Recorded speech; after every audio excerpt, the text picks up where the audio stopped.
Hey guys, this is the last video in the functional nutrition series that I'm going to be doing. This is video number 4. The first video was the overview of functional nutrition. The second video was the flush phase, which is where we're flushing out our system, improving our gut health, improving our hormone health.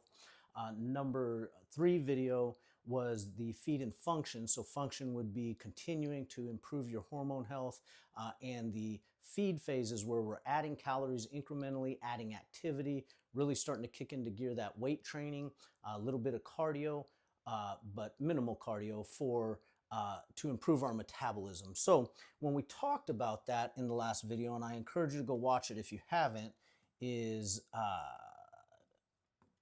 we talked about when we are feeding up and improving our metabolism, what we're doing is we're increasing our calories incrementally over the course of time.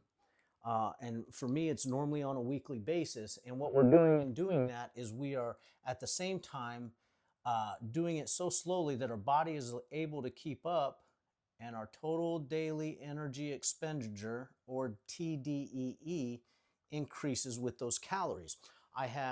The idea is that you don't gain weight or you don't lose weight. But I have had plenty of clients that start at 1,800 calories when we finish the flush. That's where they did the flush at. And they get up to 2,500 calories or even more, and their weight stays the same.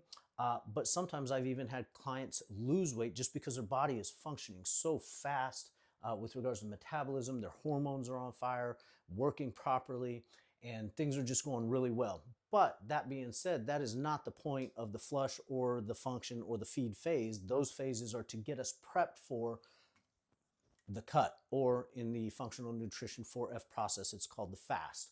So what we do is, now that what do we do? We did the flush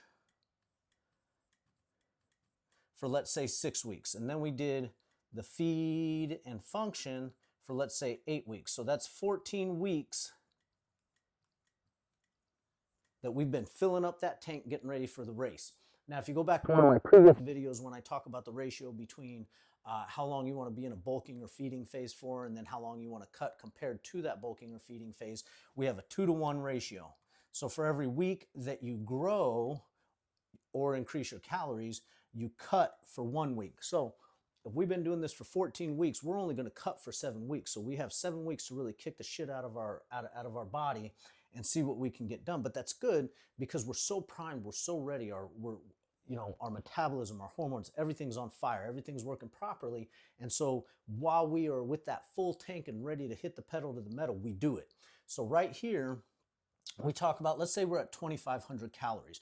One of the things that a lot of people do is they say, oh, 2,500 calories. If that's my TDEE, because in theory we're supposed to be operating with calorie intake at about the same amount of TDEE that our body's flushing calories out daily at. And so if we go to 2,500, a lot of people will be like, well, I need to go to 1,200 calories, or I need to go to 1,000 calories, 1,500 calories. Man, you don't need to do that shit. So we're going to increase our weight training. We're going to definitely add a good amount of cardio. And when I say a good amount of cardio, it's going to be dependent. I mean, like I've done entire preps, 12, 16-week preps on 10 to 15 minutes of cardio because my diet was spot on and I was kicking the shit out of myself under the weight benches. So what we're doing here is, if we did 14 weeks, we got 7 weeks to do everything we can before we go back into that feed function. I'll explain that in a minute. So anyway, so we drop down the calories. And when I say drop down, again, we don't have to go to 1,200, 1,500.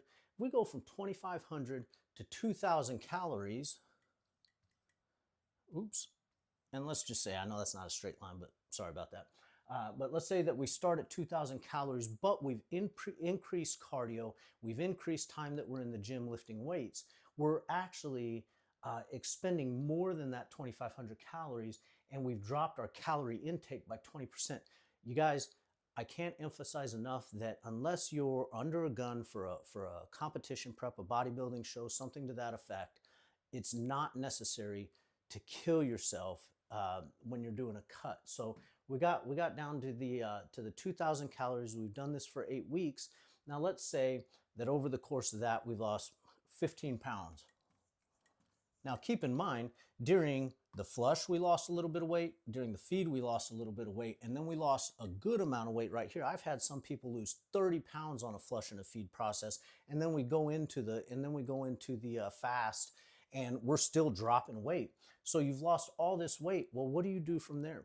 You can obviously do a flush if you're starting to get some biofeedback that's really negative, like you're not having good bowel movements, you're not getting good sleep, you're constantly stressed, things like that. And that's something that we would evaluate together. But we could either go to a flush again, or we could just go straight back to that feed, and we've lost this 15 pounds and we've lost whatever we did in the flush and feed phase.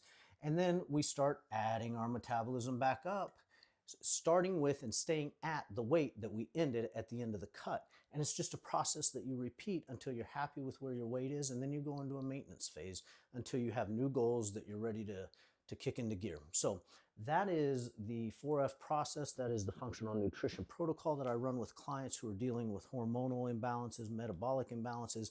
You've been dieting for a year and you lost all this weight, but you're at this plateau and you don't know what to do. This is the process. This is the process that I've seen work. I've been studying it for several years. I've been doing it for about a year and a half, and I've seen consistent results every single time somebody will follow the protocol to a T. So I'm not going to guarantee results, because that's just not something any coach is going to do, because we cannot guarantee your compliance, and we also can't guarantee nature. Sometimes things happen, but I'm telling you from my experience, I have had 100% success with clients who will follow the protocol to a T. So if you're interested, give me a call. We can talk more about it, see if it's the right program for you. But until next time, you guys have a good evening.